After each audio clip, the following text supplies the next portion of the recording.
Bonjour les graphes, je suis ravi de vous retrouver pour une nouvelle vidéo et dans cette vidéo justement je voulais vous parler, c'est un petit peu la mode vous le savez, à chaque fois qu'on arrive sur la fin d'année on fait les prévisions pour l'année d'après comme si par hasard on pouvait avoir une boule de cristal et viser juste. Bref, c'est pas bien grave, c'est finalement, j'aime pas trop ce mot prévision mais je le préfère à prédiction, hein. Le but en fait c'est de créer des hypothèses de travail, c'est de créer des scénarios tout simplement qui vont être et qui peuvent être vos convictions pour l'année à venir, les mois, les semaines, les années à venir, mais qui ne peuvent jamais être vos certitudes, hein, parce qu'il y a toujours une grande différence entre finalement avoir des convictions et les trader, et avoir des convictions, des scénarios en tête et ne pas les trader, hein. En règle générale, quand vous lisez les analystes, etc., ils ont tout un tas de différents scénarios, etc., mais la problématique, c'est qu'ils ne les tradent pas. Donc à peu près, on peut évidemment, à ce moment-là, dire tout et son contraire, et puis surtout, on est à la recherche d'attraper votre attention, d'attraper le clic, donc bien entendu, on va vous donner en règle générale, surtout quand on ne traite pas, on va vous donner des scénarios qui sont en règle générale dans le catastrophisme, hein, puisque ça évidemment ça fait cliquer. Si je vous dis on est bienvenue au monde des bisounours, tout va bien se passer, ça ne va pas vous faire cliquer, ça ne va pas vous intéresser. Donc en règle générale, on est toujours dans l'hyperbole et dans la recherche du catastrophisme quand justement le business est dans la recherche de vous faire cliquer. Donc l'idée que j'ai personnellement, c'est de vous dire, moi, quels sont les secteurs, comment je vois les choses arriver, c'est du scénario, c'est de l'hypothèse de travail. Potentiellement, le marché en fera fi et ne voudra absolument pas le suivre. Et donc, de toute manière, je m'adapterai à ce que fera le marché, hein. Et je suivrai également ce que fera le marché. Il est hors de question, on a le droit d'avoir des convictions, comme je vous l'ai dit. Mais à partir du moment où le marché nous prouve que l'on a tort, et bien évidemment, c'est là où c'est dangereux d'avoir des certitudes, parce qu'on ne sort jamais du trade et ça peut aller jusqu'à la ruine totale. Donc voilà un petit peu l'idée. Du coup, je vous ai préparé un article, toujours pareil, pour essayer de structurer mes pensées, parce que sinon je parle, hein. C'est ça, en règle générale, quand on est passionné, etc., on a tendance à partir et à se répéter. Donc, j'ai un petit peu écrit pour justement essayer d'un petit peu structurer, de faire des vidéos un petit peu plus courtes, voilà, et essayer voilà, que ça soit des vidéos qui vous intéressent bien entendu et qui vous apportent quelque chose comme toujours. Donc toujours pareil, je vous dis, prenez avec des pincettes ces prévisions, c'est ce que je pense, ce n'est pas forcément la vérité, et d'ailleurs, n'hésitez pas dans les commentaires à me dire vous ce que vous en pensez, et ce que potentiellement vous allez privilégier en 2019, hein. C'est ça aussi le but, hein, c'est d'interagir et de travailler ensemble, et donc d'avoir une pensée à ce moment-là qui est beaucoup plus exhaustive, et donc beaucoup plus objective également, puisque bien entendu, quand on fait une prévision comme ça, c'est purement subjectif. Donc, là, je vous ai fait un petit topo, je vous mettrai le lien dans la description si vous voulez lire l'ensemble justement de cet article, hein. Mais on va aller directement justement aux éléments qui pour moi sont importants. C'est d'une part en 2019, il va falloir s'attendre à une continuation finalement de la volatilité, il va falloir être très attention. On a cassé la confiance, donc à partir du moment où on casse la confiance sur un marché, ce marché-là, il fonctionne essentiellement au bruit court terme du marché. Donc en gros, vous pouvez avoir des gros décalages à la hausse comme à la baisse. Vous allez avoir une tendance de fond, mais il faudra être prêt à avoir des décalages qui pourront durer voilà, jusqu'à quelques semaines éventuellement, le temps que le marché digère une information, ce genre de choses-là. Donc, cette année, personnellement, moi j'ai décidé plutôt d'être contrariant. En règle générale, ce qui se passe, c'est que la majorité des analystes, hein, ils souffrent d'un biais psychologique qui est finalement un biais cognitif qui est de prévoir ce qui se passera dans le futur, en fait, ce qui s'est passé dans le passé le plus récent.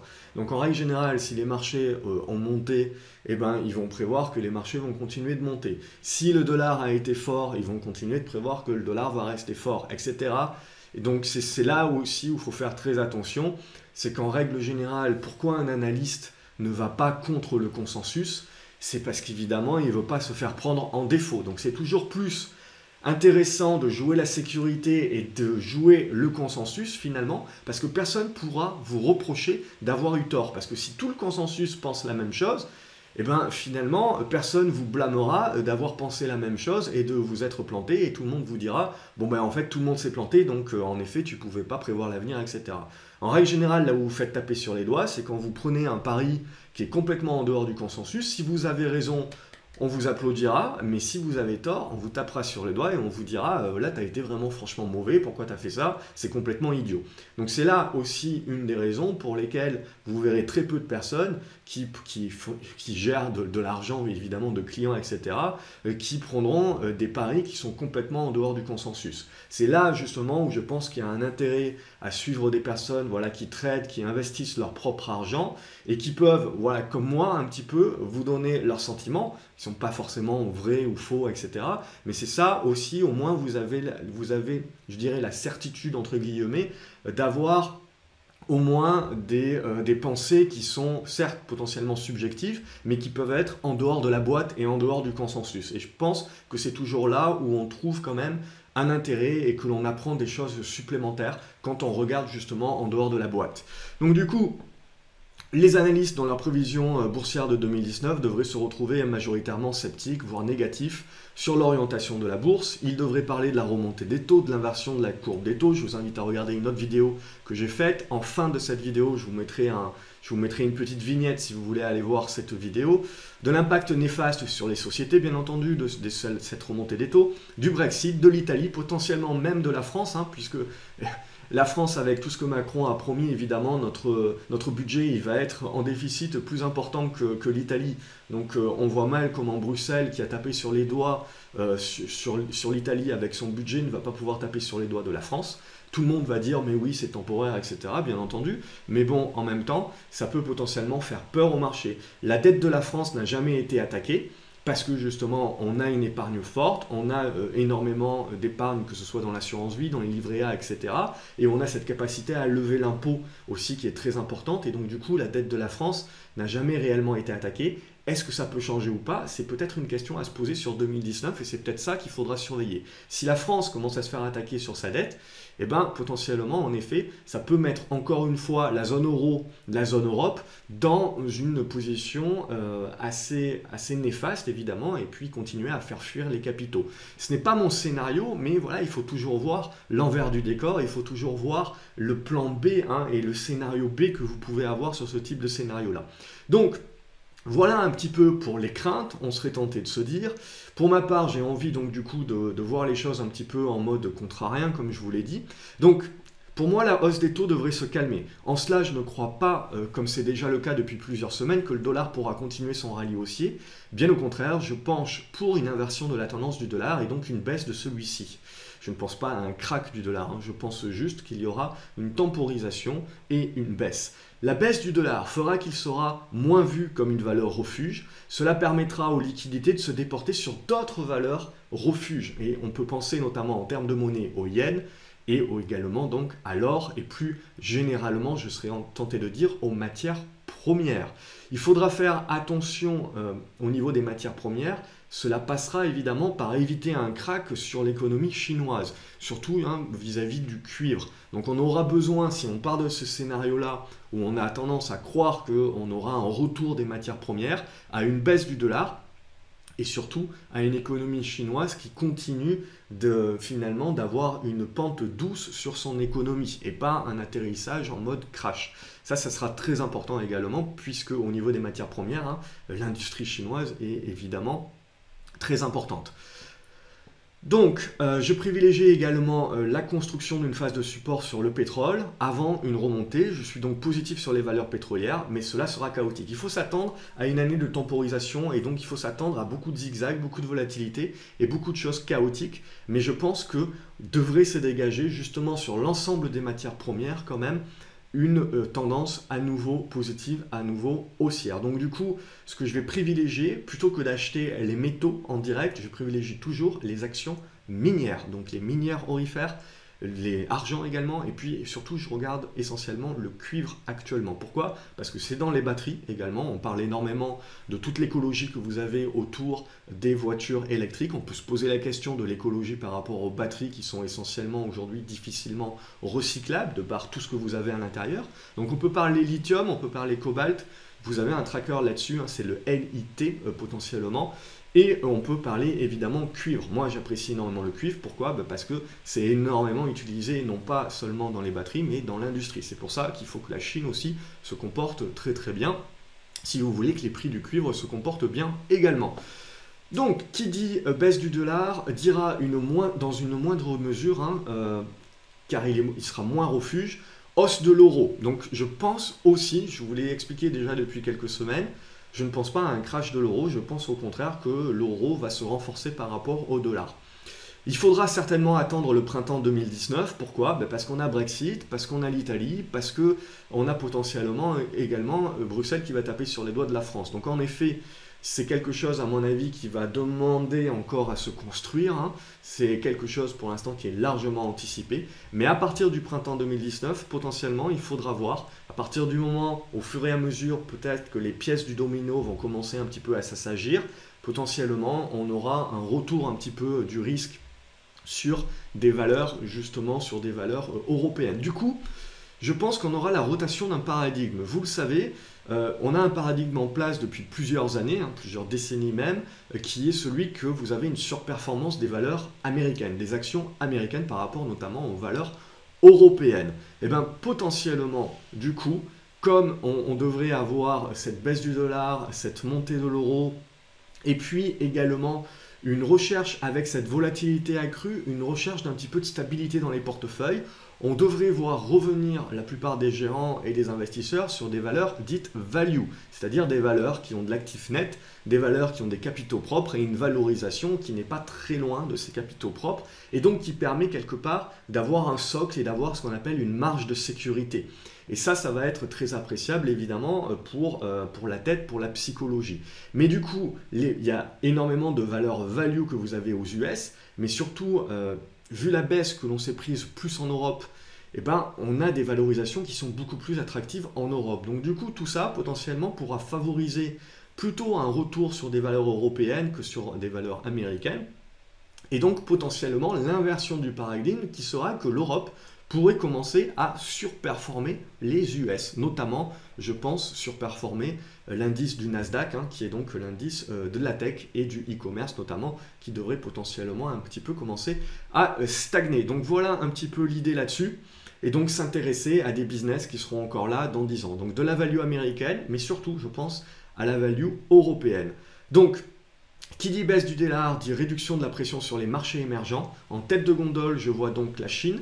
Si elle continue à maîtriser son atterrissage économique en douceur, comme la grande gagnante d'un retour des liquidités sur son marché. Je vais donc apprécier surpondérer à long terme également un tracker pays émergent, hein, le AEEM par exemple, que vous avez, que j'ai déjà en portefeuille, donc continuez à le surpondérer. Et celui-là, il est d'ores et déjà surpondéré également sur des valeurs chinoises. Vous pouvez également vous intéresser à des valeurs chinoises qui sont cotées notamment sur le Nasdaq, sur les indices américains, voilà, parce que ça simplifie de les acheter sur les marchés américains, plutôt que d'essayer de les acheter sur le marché chinois en direct. En ce qui concerne les marchés, je pense que le marché a trop vite, trop fortement anticipé le haut de cycle et la prochaine récession. Je pense que les réseaux sociaux ont leur part de responsabilité dans l'effet boule de neige des paniques. Le marché restera donc fortement volatile. Il faudra s'y préparer mentalement. Je pense que les résultats du premier trimestre confirmeront potentiellement le haut de cycle, mais pas encore la récession. Le marché pourrait alors se rattraper d'avoir exagéré la baisse en revenant sur des titres peu endettés et ayant un caractère protecteur via leur valorisation versus leurs capitaux propres et actifs nets. Donc là aussi, c'est ça l'idée, de se dire qu'il faudra être très sélectif en 2019, mais qu'il y aura nécessairement des dossiers qui seront vus comme de très bonnes valorisations et à de très bons niveaux de prix. Et donc, on aura encore des liquidités. Hein, je veux dire, on casse peut-être la confiance, mais au jour d'aujourd'hui, on n'a pas cassé encore le robinet de la liquidité. Donc, à partir de ce moment-là, on aura encore justement des liquidités qui chercheront à s'investir. C'est juste qu'il faut laisser du temps pour que la peur passe son chemin et qu'on commence par une latéralisation à temporiser les choses et à faire revenir petit à petit de la confiance et donc des investisseurs qui veulent recommencer à prendre du risque. Mais ils ne reprendront pas du risque n'importe comment, ils iront très certainement chercher de la marge de sécurité sur des valeurs donc plus value plutôt que des valeurs de croissance. Donc si je reprends... Donc je penche plutôt sur les values européennes qui tireront mieux leur jeu qu'aux US. Je m'inquiète cependant des trackers. car même les investisseurs qui se disent passifs et long terme via leur tracker, comme c'est la mode actuellement, pourront avoir peur et lâcher au pire moment, créant eux-mêmes l'effet boule de neige. Et là, pas vraiment de valeur défensive, puisque les trackers vendront tout ce qu'il y a en leur sein sans distinction de value ou pas. Je pense que c'est ça qui peut faire la différence également entre différents cracks que l'on a connus. C'est qu'on a tout un tas d'investisseurs qui se disent long terme, passifs, etc. Mais quand ils se prendront moins 50% sur leur portefeuille de tracker, c'est pas sûr qu'ils ne paniquent pas et qu'ils ne vendent pas. Donc c'est ça aussi. On a beaucoup de personnes quand les marchés sont haussiers qui se disent long terme. Dès que les marchés deviennent baissiers, ils ont quand même beaucoup de mal à conserver leur position. Et là, la problématique, c'est que les trackers, si c'est du tracker physique, eh ben, ils vendront tout ce qu'il y a en leur sein sans distinction aucune. Au contraire de précédents cracks que l'on a pu connaître en 2001 par exemple ou en 2007-2008, où essentiellement c'est parti d'un secteur en particulier et on a essentiellement le dégonflement qui s'est fait sur des secteurs particuliers comme le secteur bancaire, le secteur immobilier, le secteur de la tech, etc. Et on a d'autres secteurs qui ont plus résisté que d'autres. Là, vis-à-vis des trackers, c'est quelque chose que je vais observer. On a les réseaux sociaux qui peuvent aider à créer de la bulle, ce qu'on n'avait pas encore en 2007-2008, on était au balbutiement. Et donc, on a également ces trackers-là qui peuvent aider à cet effet boule de neige et la renforcer. Donc ça, ce sont des choses que je vais observer parce que c'est quelque part des phénomènes nouveaux, entre guillemets, qui peuvent impacter le marché d'une nouvelle façon. Niveau indice, la surpondération de la tech et notamment du e-commerce dans les indices américains devrait donner l'illusion d'une sous-performance par rapport à l'Europe. Donc je pense que les values américaines s'en sortiront bien, mais parce que justement il y a de la surpondération vis-à-vis de la tech, vis-à-vis du e-commerce, je parle surtout du Nasdaq, et ben ça devrait sous-performer des valeurs européennes et notamment les indices européens. Mais les valeurs américaines devraient elles aussi profiter après la purge, non d'une désertion, mais d'un retour sur Terre et d'un shift des valeurs de croissance vers les valeurs value, en plus d'une diversification Europe, marché émergent, minière. Bien entendu, la plupart des prévisions ne valent pas grand-chose, mais elles ont le mérite d'exister. À titre personnel, je pense qu'elles sont d'autant plus intéressantes que leur auteur investit réellement dans les scénarios. Ce sera mon cas, notamment jusqu'à ce que le marché me prouve me donner tort. Comme toujours, le problème ne sera pas d'avoir raison ou tort sur ces scénarios, mais bel et bien le timing d'action et donc de gagner de l'argent, bien évidemment. Je pars du principe qu'une prévision, peu importe, qu'on y soit favorable ou qu'on n'y soit pas favorable, elle a le mérite d'exister à partir du moment où son auteur est investisseur et donc va investir dans cette projection-là jusqu'à évidemment que le marché lui prouve avoir tort. Le but, c'est de ne pas avoir de certitude et de ne pas complètement rester aveuglé sur ses propres prévisions, contrairement à la tendance du marché. Donc voilà un petit peu mes pensées à l'heure d'aujourd'hui. Elles évolueront très certainement tout au long de 2019 en fonction du marché. Mais voilà un petit peu la physionomie que j'ai dans une optique de moyen long terme. Donc privilégier les marchés émergents, la Chine, privilégier les minières également et privilégier plutôt donc des valeurs value, surtout européennes plutôt que américaines, même si bien évidemment je pense qu'il y aura de très bonnes values américaines à saisir également. Voilà un petit peu ce que j'en pensais. N'hésitez pas dans les commentaires à me dire ce que vous en pensez, à me dire également quelles sont vos vues. C'est comme ça qu'on sera le plus exhaustif possible. N'hésitez pas à aimer et à partager cette vidéo également vers d'autres personnes que vous pensez que cela pourra aider. Abonnez-vous à la chaîne, comme ça vous ne loupez aucune autre vidéo que je peux publier. Je vous remercie d'avoir regardé cette vidéo. Je vous souhaite une excellente journée et je vous dis à la prochaine. Salut les graphes!